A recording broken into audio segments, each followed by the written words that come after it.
তাহলে কি এবার ভারতের দাসত্ব করবে আইসিসি? আর যদি সেটা করে তাহলে বদলে যাবে আইসিসির ইতিহাস।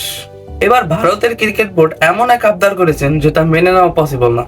আসসালামু আলাইকুম সবাইকে, কেমন আছেন সবাই? আশা করি সকলে অনেক অনেক বেশি ভালো আছেন। তো আপনারা সবাই জানেন সামনে আমাদের চ্যাম্পিয়ন ট্রফি, আর আলোচনাটি হচ্ছে চ্যাম্পিয়ন ট্রফি নিয়েই। এবারের চ্যাম্পিয়ন ট্রফির আয়োজক দেশ পাকিস্তান, আর সেই পাকিস্তানে ভারত খেলতে যাবে না, সেজন্য এটা হাইব্রিড মডেলে হচ্ছে। এটা হচ্ছে পুরনো খবর, কিন্তু নতুন খবর কি সেটাই জানাবো আজকের এই ভিডিওতে।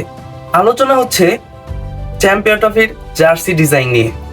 আমরা জানি আইসিসি ইভেন্টের আয়োজক দেশের নাম জার্সিতে থাকবেই, এটা সবসময় হয়ে আসতেছে, এবারও তার ব্যতিক্রম নয়।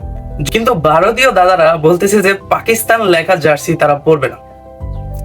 কথাটা নিতান্তই হাস্যকর, কিন্তু তারা এটা দাবি করতেছে। এর আগেও দেখেছি ভারতীয় দাদাদের অনেক নাটক, তার মধ্যে কি পাকিস্তানে ক্রিকেট খেলার উপযোগী কোনো মাঠ নেই এমনও মন্তব্য করেছেন ভারতীয় বোর্ড। এরপরে ক্যাপ্টেন শুটের জন্য ভারতীয় ক্যাপ্টেনকে পাকিস্তানে পাঠানো হয়নি।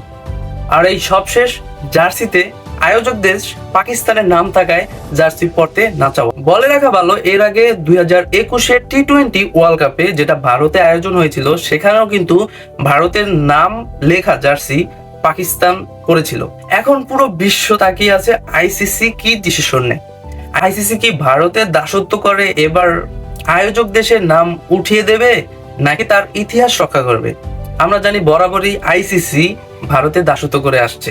এখন যদি পাকিস্তানের জার্সি থেকে পাকিস্তানের নাম উঠিয়ে দেয় ভারতের জন্য, সেটা হবে ইতিহাস বদলানোর মতো কাহিনী। যাই হোক, দেখা যাক। আর এ ব্যাপারে আপনার কি মন্তব্য সেটা অবশ্যই কমেন্ট বক্সে জানাবেন।